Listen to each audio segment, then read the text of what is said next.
Bismillahirrahmanirrahim. Assalatu wassalamu ala salin wa ala alihi wa sahbihi ajma'in. Amma ba'd. Assalamualaikum warahmatullahi wabarakatuh. Mga kapatid sa Islam, alam naman po natin na meron dapat tayong kaasalan sa mga hayop. Kasi nga lahat ng mga nilikha ng Allah Subhanahu wa Ta'ala ay ating ginagalang, kinaawaan. Bagkus kung hindi natin lubos mabigyan sila ng atensyon, dapat mayroon talaga tayong paggalang sa kanila. Kung mga hayop na yan hindi naman nakakapinsala o kaya makapagbigay sa atin ng lason, ay dapat pakitunguhan talaga natin sila ng maganda. Kasi nga, kahit sa hadith mga kapatid, may mga hayop talaga na nakakapinsala. Kaya merong hadith si Prophet ﷺ na inulat ni Aisha radhiyallahu anha na sinabi ng Propeta sallallahu alaihi wasallam, 5 mula sa mga masasamang hayop na patayin sa haram at ang daga, ang alakdan, ang kit, ang uwak at ang asong ulol, isinalaysay ni Bukhari at Muslim. Kaya may mga pangyayari kung saan kailangan din nating patayin ng mga ganitong mga hayop. Ngunit may mga hayop din na mga mababait, sumasama sa iyo, o ano pa dyan na mga hayop na yan. Pagkos ang Quran nga, may mga nabanggit na mga hayop katulad ng baka, mola, asno, unggoy, o ano pa dyan mga hayop.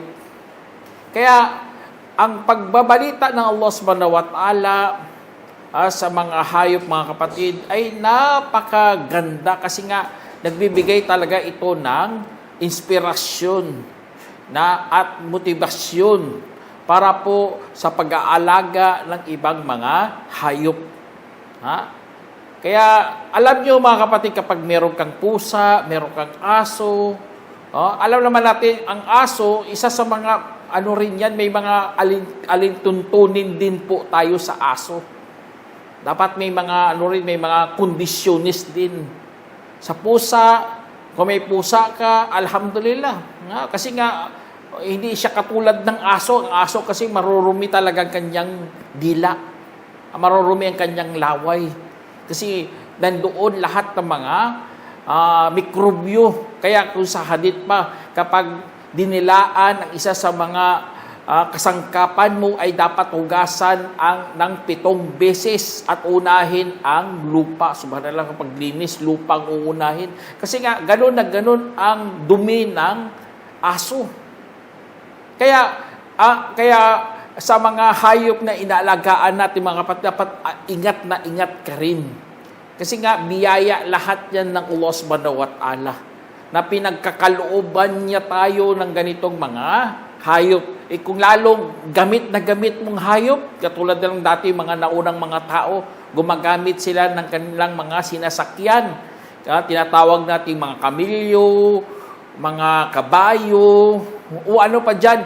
Kapag ikaw nagmamay-ari ng kamilyo, ibig sabihin, meron ka ng karangalan. Sa ganung mga time na yun, karangalan talaga nila. O kaya, sa dami nila ng mga kambing, o kayamanan nila yun, kaya biyaya yun ng Allah Subhanahu wa Ta'ala.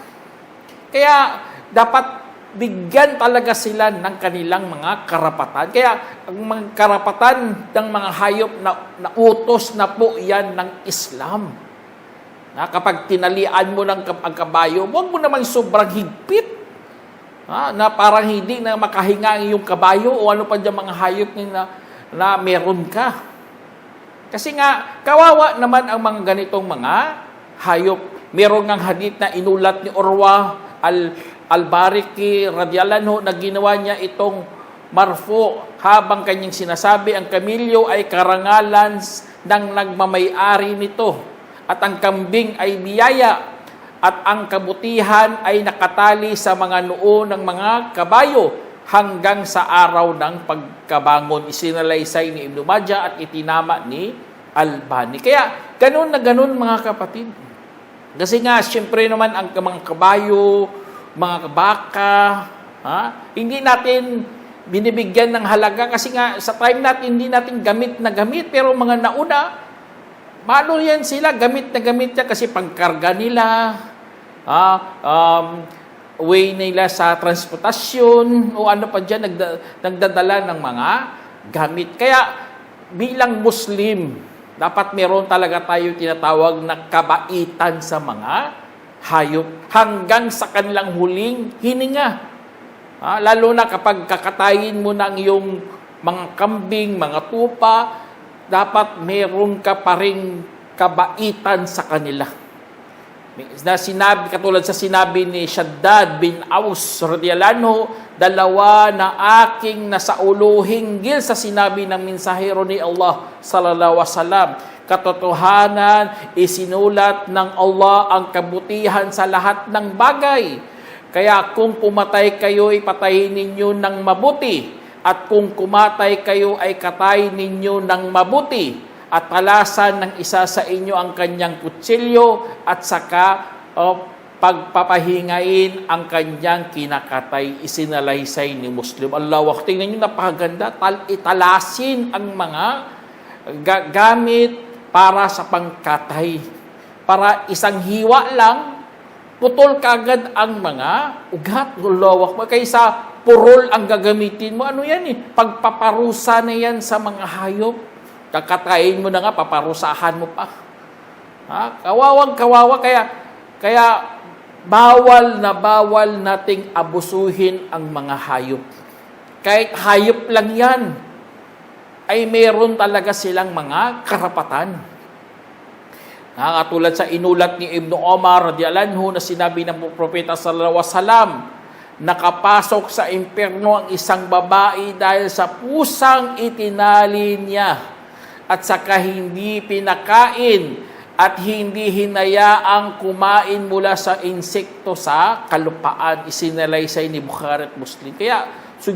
Kaya mahalaga kapag ikaw nag-alaga ng mga hayop, kailangan pakainin mo, kailangan painumin mo, kailangan wag silang pabayaan na sa loob lang ng iyong tahanan na wala silang makain at saka namatay. Kasi nga, ganun ang ginawa ng babae na taga-impyerno.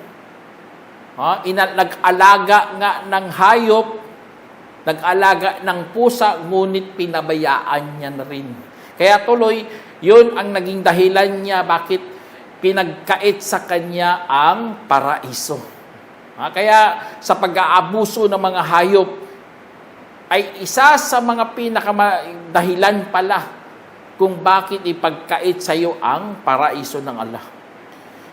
Na meron ngang inulat nito ni Abdurrahman bin Abdullah na ayon sa kanyang ama nga nagsabi, kasama namin ang mensahero sallallahu alaihi wasallam sa isang paglalakbay at siya ay umalis upang mag-ihi. Nakakita kami ng isang pulang ibon na may 2 sisiw. Kaya't kinuha namin ang 2 sisiw. At pagkatapos dumating ang pulang ibon at nagsimulang lumipad na paikot-ikot. Kaya dumating ang propeta sallallahu alaihi wasallam nagsabi, sino ang nagpahirap sa ibon nito sa pamamagitan ng pagkuha ng mga inakay? Ibalik ninyo ang inakay. Nakakita siya. Kaya tingnan nyo sa hadith na ito mga kapatid. Ibalik ang mga inakay. Ibig sabihin mga anak. Bakit nyo kinuha yan? Bakit nyo pinarusahan ang ina ng mga inakay na ito? Kaya minsan kasi sa sobrang natin, alam mo naman inakay yan eh. Hindi, wala pang laman yan. Hindi mo pa nga makain, tapos kukunin mo. Anong gusto mo? Hindi ka naman tinatawag na tagapangalaga ng mga inakay. Anong gagawin mo? Papatayin mo lang yan. Kailangan nila yan ng ina. Kailangan nila ng aruga ng kanilang mga ina, tapos kukunin nyo. Kaya, tingnan nyo sa galit ng ibon niya, paikot-ikot siya. Ganon na ganon, mga kapatid, kasi bawal na sa atin. Kaya utos ng propeta, ibalik ninyo ang mga inakay, balik nyo yan. Kaya, yun, isa sa mga pagbigay ng kabaitan sa mga hayop, mga kapatid. Meron pa nga nakita, Propeta Salam, meron siya nakita na isang kolonya ng langgam na sadyang aming sinunog. Sinunog ng mga sahaba. Kaya kanyang sinabi, sino ang nagsunog nito? Sinabi namin, kami po ang nagsunog. Sinabi niya, hindi nararapat na magpaparusa gamit ang apoy bukod sa Panginoon ng apoy. Isinalaysay ni Abu Dawud at itinama ni Albani. Kaya sa pagsusunog natin, lalo na kapag maraming mga langgam, hindi pinahihintulutan na patayin sila gamit ang apoy. Kaya kung example, hindi naman perwisyo ang mga langgam na nasa labas naman ng bahay mo, huwag mong patayin gamit ang apoy kasi nga bawal yan sa atin.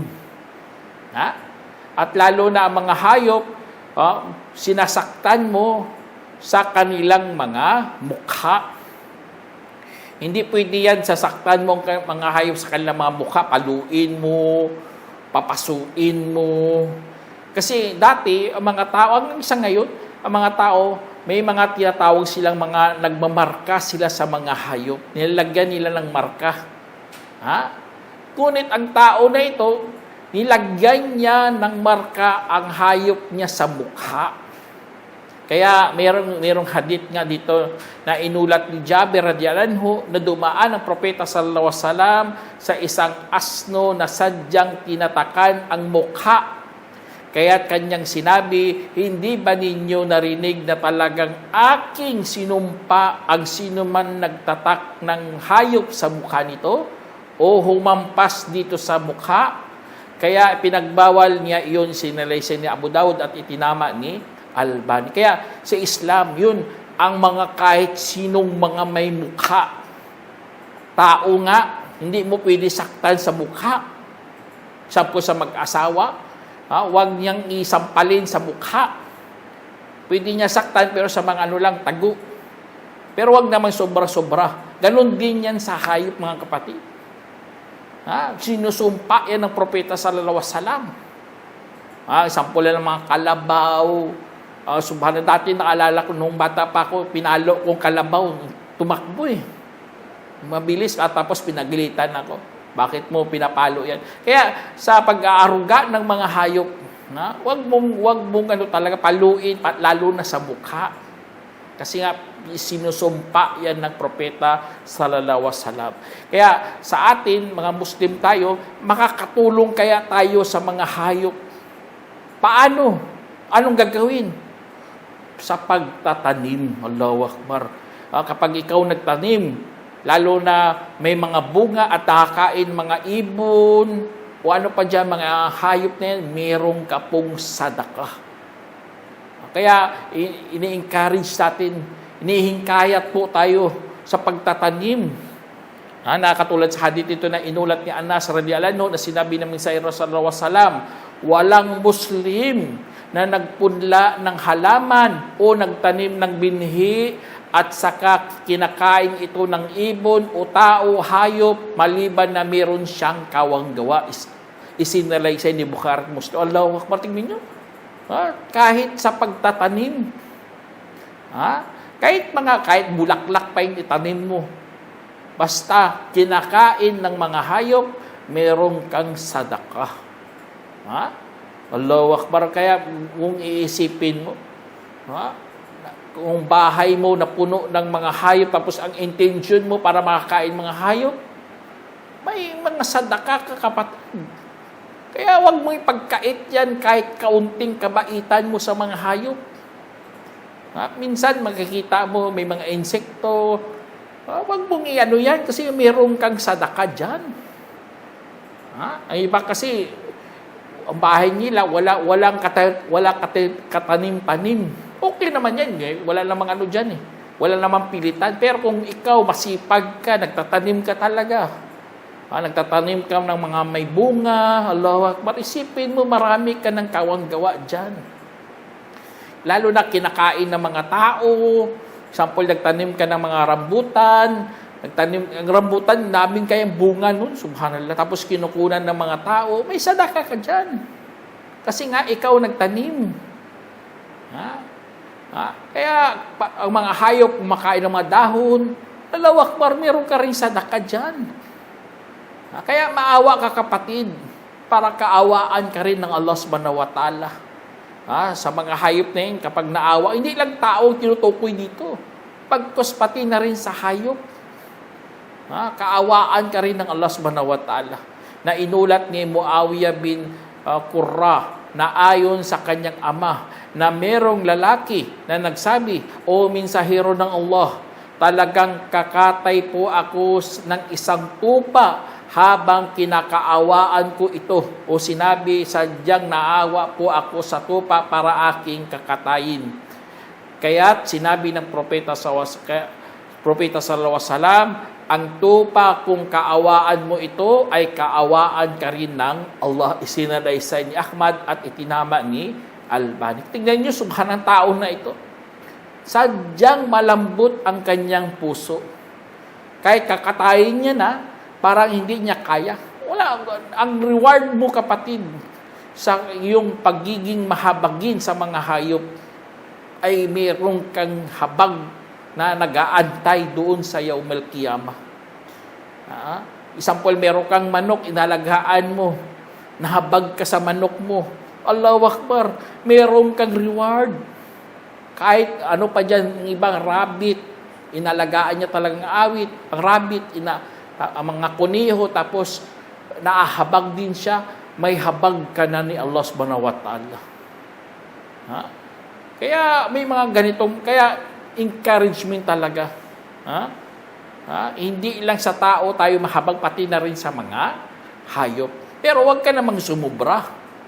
Ang iba kasi sobrang pagkahabag. Pati hindi niya na kakainin, hindi niya kakatayin, mali din yun. Pabayaan mo na lang manok hanggang namatay. Hindi mo nakain, mali yun. Mahabag ka, yung problema. Ipakatay mo sa iba, yun ang mga ano doon. Mga magandang galawan. Pakatay mo sa iba. Tapos kainin mo. Kaya, yun ang isa sa mga ng Islam, mga kapatid. Kasi nga, nasa puso po natin ang awa. Kaya nahabag ka, ibig sabihin, ang puso mo buhay na buhay. Kaya sa pag-aalaga, dapat lagyan mo talaga ng puso ang pag-aaruga ng mga hayop. Pero ang sabi ko sa inyo, huwag kayong sumubra. Meron nga ako nakita sa balita, hanggang nireklamo na siya ng mga tao. Kasi sobrang baho ng kanyang bakuran. Nireklamo na siya. Kasi sabi niya, mahal na mahal ko kasi mga alaga ko. Mali din yun. Bakit ka sumubra? Mga alaga mo, dapat isa, dalawa. Isa yung ginawa mo 100. O gawin mo 200 na mga hayop. Siyempre, dudumi yan, sino maglinis, tapos hindi mo pa nilinisan. Dudumi, talaga mga ngamoy yun. Pati ang kapitbahay mo magrereklamo. Yun din, isipin din yan ng mga tao. Na meron ka talagang tinatawag na alitintunin sa mga ganitong mga gawain. Kaya ang ating obligasyon sa hayop, alhamdulillah. Ibibigay talaga natin yan. Ang iniisip kasi natin, meron tayong reward mula kay Allah. Meron nga hadith dito na inulat ni Khabsa bintu Kaab bin Malik na dating asawa ng anak ni Abu Qatada, na pumasok si Abu Qatada radhiyallahu anhu at saka naglagay siya ng pangwudu para sa kanya. At saka mayroong dumating na pusa para uminom. Kaya pinalapit niya ang lalagyan hanggang sa makainom. Sinabi ni Khabisa, sabi ni khamsa, nakita niya akong tumitingin sa kanya. Kaya sinabi niya, nagulat ka ba o aking pamangkin sa aking kapatid na lalaki? Aking sinabi, opo. Kanyang sinabi, katotohanan, sinabi ng mensahero sallallahu alaihi wasallam, ito ay hindi marumi dahil ito ay kabilang sa mga umiikot na hayop hayop isinalaysay ni Abu Dawud at itinama ni Albani. Kaya sa hadith na ito ay isa sa mga pinakamatinding mga gawain. Bakit po tayo nag-aalaga? Kasi nga, meron kang reward na ganito. Merong mga, ang propeta Muhammad Salam nga, itinuring niyang mga umiikot na hayop sa atin. Kaya wala problema, wag kung may umiikot sa'yo na pusa, humihingi lang yan ng atensyon. Naglalambing lang yan ang pusa. Ang iba kasi, sobrang gaspang ng kanyang pag-uugali, sisipain niya pang pusa. Mumurahin niya pang pusa. Pero tingnan si Abu Qatada, pinainom niya lang ng tubig. Ganun na ganun karupo, ganun na ganun kalambot ang mga naniniwala kay Allah subhanahu wa ta'ala. At saka mga kapatid, ang pusa, wag nyo namang sobra-sobra talaga sa pag-aaruga. Meron nga ako dati na alala ko. Sumakay ako doon sa airport. Tapos umupo ako doon. Narinig kong dalawang Chinese nag-uusap sila.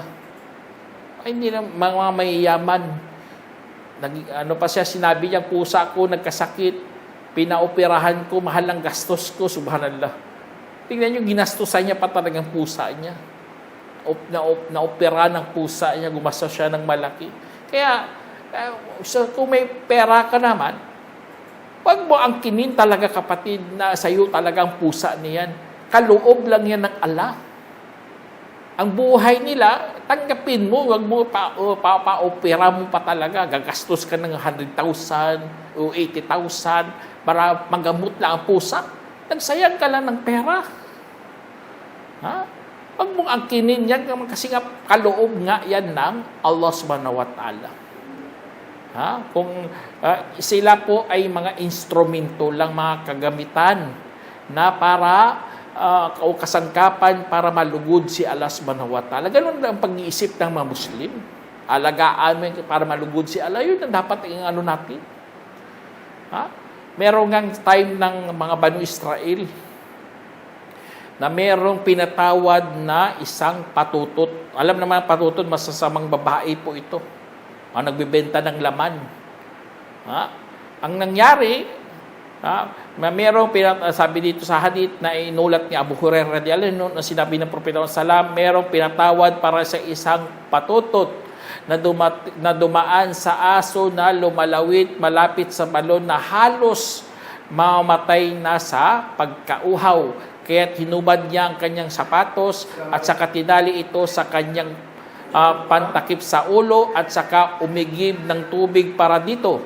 Kaya't pinatawad siya ng Allah sa kadahilanan na iyon, isinalaysay ni Bukhari. Kaya pinatawad ang babae na iyon dahil sa kanyang ginawa, mga kapatid.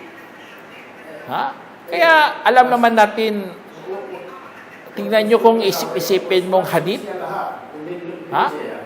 wala talagang katimbang-timbang po ito. Katulad na lang aso, maruming hayop, pukpuk, o sapatos.